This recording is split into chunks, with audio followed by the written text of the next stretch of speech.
At some point throughout your life, you've probably heard the saying that violence is never the answer. And while YouTube TOS probably doesn't allow me to disagree with that sentiment, there are times where a touch of violence is definitely a good option while not being the correct answer. Kind of like when you don't know the answer on a multiple choice quiz, so you just do process of elimination to get to the best possible answer. For example, someone walks up and spits in your ear. Do you A, enjoy it, B, punch them, C, spit back on them and engage in a spitting match, or D, just call the police because you were assaulted? Now, if you picked A, fine God. B, it's not the right answer, but it does kind of work, doesn't it? C would be hilarious to witness, but no, don't do that. And in almost every situation where a crime was committed, D is going to be the right answer. That is the answer that the law is looking for.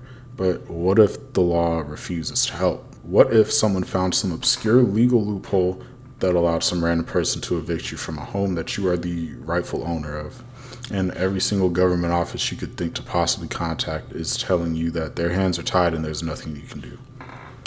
That is a situation faced by a Texas woman by the name of Jessica Layton, who was unfortunately the victim of deed fraud. I need some help, guys. Like, I'm desperately asking for some help. So someone stole my home with everything in it. Everything in it. Everything me and my children have. Everything I own. Everything. Imagine coming into your house and your bedroom sets, your washer and dryer, your living room sets, all your clothes, everything that you work for, everything that you bought, everything that you own, all your memories, all my kids' trophies, everything gone, destroyed. These people filed paperwork with the court saying that I'm deceased, and they were able to steal my house while I was out of town on a work trip. This is just so crazy. I don't have no one to help me. I don't have the resources. I don't have the finances. I don't have a lawyer. These people have the money and the resources, and they have stolen my house.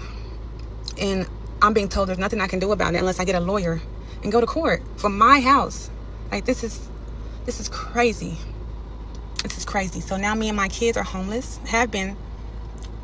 I've been dealing with this behind the scenes. Have been.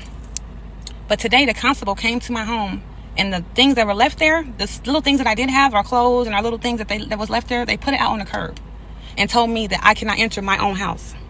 My house that I own. I've owned, paid off house.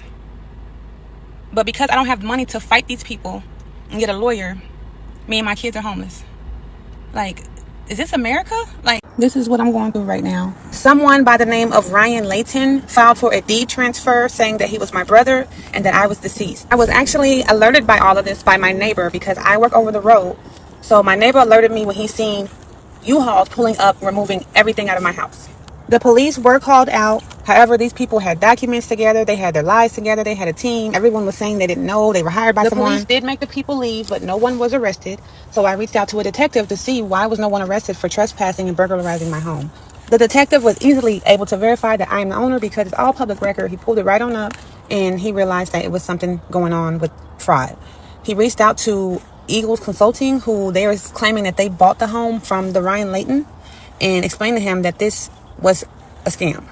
At this time, I'm thinking this company will back off due to the detective letting him know that he has no ownership over the home. The owner of the company was actually supposed to meet with me and the detective, so I came here for the meeting. The guy was a no-show, and he stopped answering the detective's calls. After that, he filed an eviction from me and got me removed from my property. Now, this is single-handedly just one of the most ridiculous scams I've ever witnessed. I mean, you stole her whole crib. You just took her house from her. This is like Family Guy antagonist levels of evil to just make somebody homeless for no good reason. From what I've gathered, the scam works like this, right?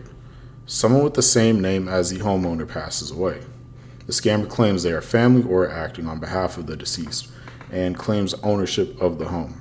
And from there, they then evict the person currently living there. And there's nothing they can do because at that point, it's kind of just he said, she said.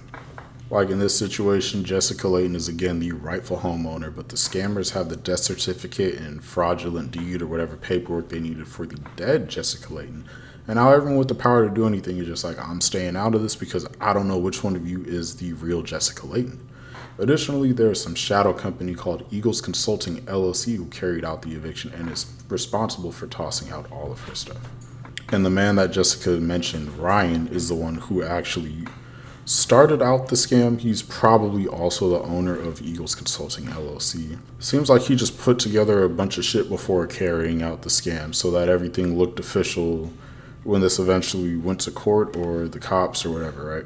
But I mean, this is absolutely nuts. And it's pissing me off even going over this because how is this a thing? You can just steal somebody's home? Like, bro, there's not that many that I can think of, but the housing industry, whatever, has some of the stupidest legal loopholes, bro.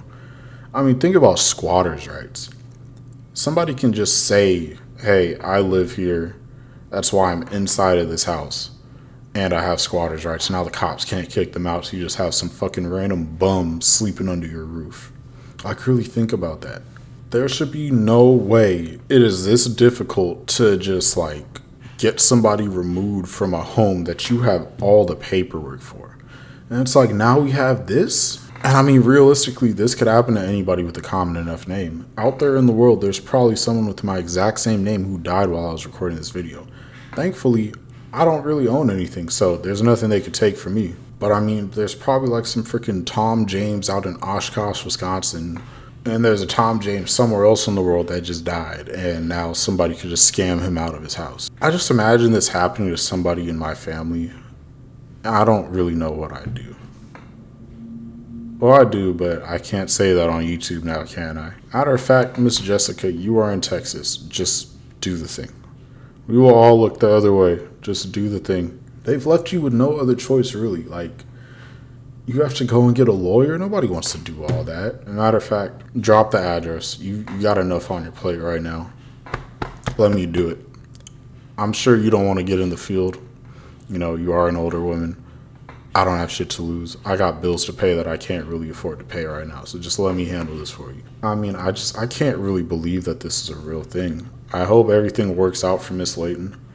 I hope really, really bad things happen to the people that are putting her through all this, because again, this is a ridiculous yo, imagine somebody just making you homeless for no reason. Some random person just steals your home and now you have nowhere to go. Like, this is, again, cartoonishly evil stuff. Like, I hope the worst comes to them. Like, genuinely, I do. Like, all jokes aside, like, you've really got to be a step below the devil to just scam somebody out of their house and make them homeless. But yeah, that's really all I got, man. This is a pretty quick video. I just wanted to help put this in front of more eyeballs because I haven't seen anybody on YouTube talk about it yet, just on TikTok and Twitter. Her GoFundMe link for her lawyer fees is going to be linked down below, as well as her TikTok in case you want to follow along and see how the rest of this plays out. Yeah, hit the sub button, leave a like, comment your thoughts on everything down below, and I'll catch you guys on the next upload. Peace.